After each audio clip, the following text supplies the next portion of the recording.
Hello, you beautiful bunch. Welcome back to my channel. It's Karen. I hope you're having an amazing week.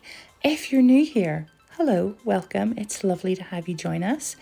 I have my Aleana hand all prepped, tipped, ready to go for some nail play. We're going to be doing a metallic mermaid design this week. Don't know why I decided metallic mermaid. I have no idea. I don't know. I just thought, do you know what? I want to do something shiny and all the rest of it and kind of, just sort of sparkly. So that's what we're doing, guys.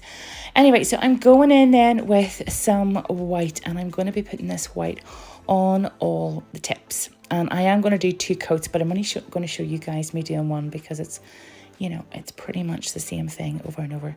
So, and I have been using, I've noticed that, over the last number of videos I've been using my Aleana hand, and I really enjoy it. I think too as well because as much as I love as well to designing on tips, sort of just tips alone, but I think it also kind of shows you guys as well to sort of as if you're working on on a real hand. And that's what I love about the Aleana hand, because it is so lifelike in every way. From just its appearance to its colour to its touch and all that there kind of thing, and as well as the nail beds, because it is actually moulded from a real hand. So the nail beds in that there are quite small, so I think it gives sort of more of an idea of what it would be like to do the design on a real hand. Sort of translates better if you are going to do it yourself. So now that we have that done, we're going to cure, and then I'm going to do a second top coat off camera. But we've got to this point and we're going to be using this here. This is Angel Tears, and it's, do you know something? It's so sparkly. It's almost like little chips of mirror, you would think. It's beautiful. It is a beautiful glitter. Very cool tone metallic. So what I'm doing is I am putting a very thin layer of base coat down. As you can see, I almost brush it back off again. It is that thin. And then I like to use a detailer brush and to lift little bits of glitter, because I find it sort of gives me a bit more control over where I want to sort of place it. So it's a bit more time consuming, yes, but like I say, I can kind of control where the glitter sort of sits better. So yeah, so I'm just adding them as and where I want them. I'm sort of like almost fading it down towards the free edge there. So once I'm happy with that there, then we will go in for a double cure. Always remember to double cure any glitter, because it needs that double cure to obviously to penetrate through the glitter and make sure that everything is, cured properly.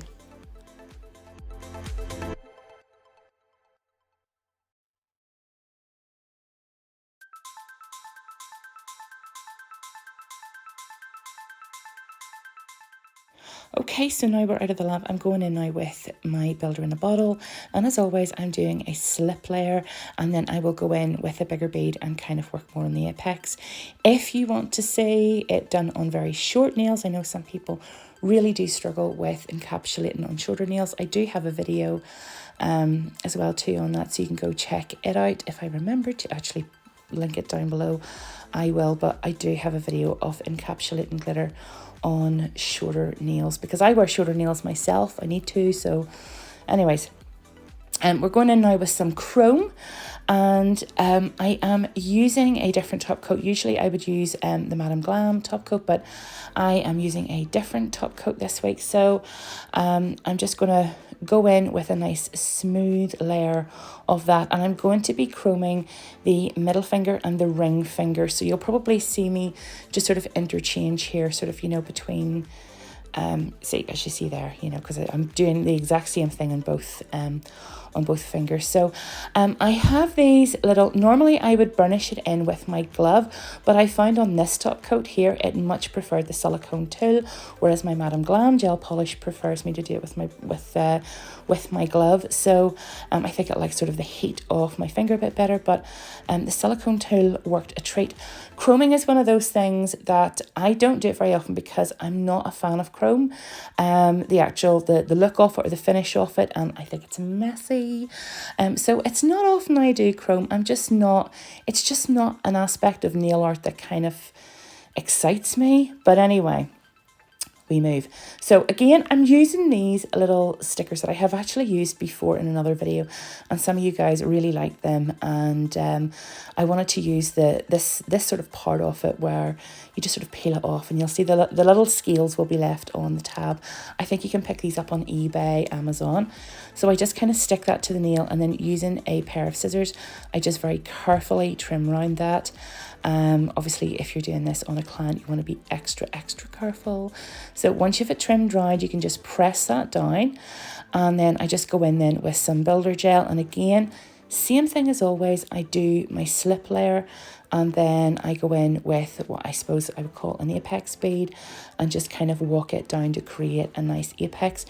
Any little jaggy bits that, you know, haven't been trimmed right off, don't worry, they can be filed off, you know, once you're all cured in that there, but that's me now just sort of, you know, working on building that up and making sure that everything is encapsulated. So yeah, so that it's all nicely covered, and then we go in for a cure, and then there we go. I'm just filing off those little end bits there, as you can see, and just sort of tidying up the free edge. I do this on all the nails. Anything that I encapsulate with builder in a bottle, I always like to hand file just to refine everything and make sure it's all kind of nice and even. And I usually do the side walls and then the free edge, and then I sort of, you know, go in and round and sort of try and almost file in the shape that I want the apex to be. I hope that makes sense.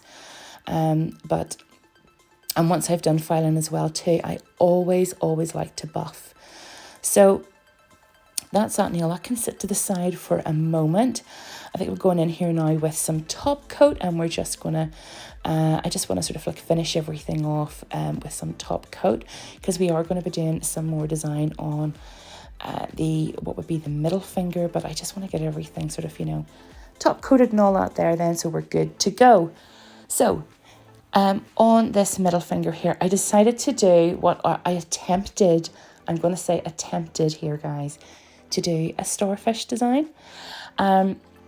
My crystal work, I gotta be honest, it's kind of like my freehand. It is a big work in progress. And I think the thing as well too is that I probably didn't use small enough crystals. If I had have used smaller crystals, I think this would have been much better, but you know, I just went with what I have. I don't have a huge crystal collection. Again, I think it's because I don't do a lot of crystal work. Do little bits here and there, maybe say some cuffs, etc. But I'm not usually one for putting a lot of crystals on my designs. I tend to prefer sort of encapsulated nail art, or I love obviously decals and things like that there. Some pigments, I love all that there, stamping, but not very often do I do crystal work. So I must invest in sort of a range of some crystals. So anyway, so as you can see here, I've only shown this here with 2, and then the rest of the footage I completely lost. But you'll get the idea here, because I've sort of done 2 of his little legs, these little crystal legs, and I just do this all the way around until I sort of have 5 complete, and then I fill in then with some of the caviar beads either side. And yeah, so because I had no more footage, I lost my footage. This is what we ended up with, our little crystal starfish, and I did put a few crystals as well too, just around the cuffs there on the forefinger and the pinky, just because I just felt that they needed it, you know. So anyway, that's it. That is our metallic mermaid, just some nice chrome and hollow fish scales and that kind of thing. I hope you like it. What do you think? It's a little bit unusual, something different, but I had fun doing this set, so I hope you enjoyed it too. But anyways, I shall stop waffling. Thank you for joining me, and I will see you guys next time. Have an amazing week, and as always, thanks for stopping by. Bye.